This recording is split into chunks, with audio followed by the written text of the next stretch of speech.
স্বপ্নদোষ হলে আপনার শরীরে যে সমস্যা হয় জেনে নিন। বিশ্বখ্যাত যৌন গবেষক আলফ্রেড কিনসে দেখেছেন, ঘন ঘন হস্তমৈথুন এবং ঘন ঘন যৌন উত্তেজক স্বপ্নের মধ্যে কিছুটা সম্পর্ক থাকতে পারে।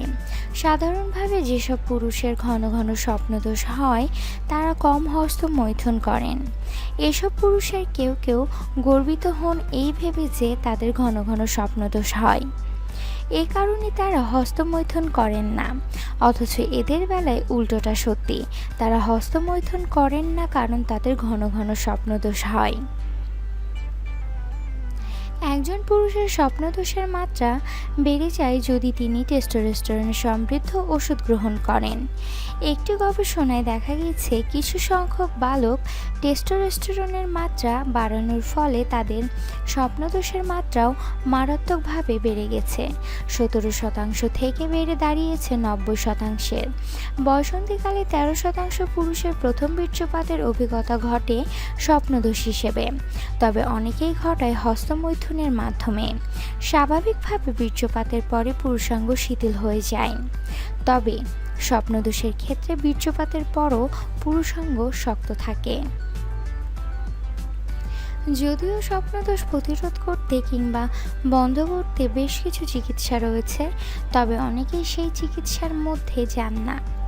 হিক্কার মতো স্বপ্নদোষেরও অনেক ধরনের ঘরোয়া প্রতিষেধক রয়েছে, তবে তার কোনো বৈজ্ঞানিক ভিত্তি নেই।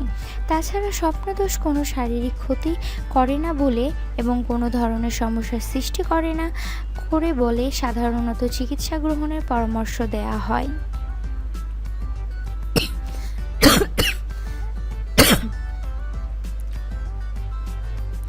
18 ও 19 শতকে যদি একজন রোগীর ঘন ঘন অনৈচ্ছিক বীর্যপাত হতো কিংবা স্বাভাবিকের চেয়ে বেশি পরিমাণ বীর্য বের হতো, তখন তার রোগ নির্ণয় করা হতো স্পারম্যাটোরিয়া বা ধাতু দৌর্বল্য বলে। এক্ষেত্রে বিভিন্ন ধরনের ঔষধ এবং অন্যান্য চিকিৎসা যেমন অন্ধ খতনা করার পরামর্শ দেওয়া হতো।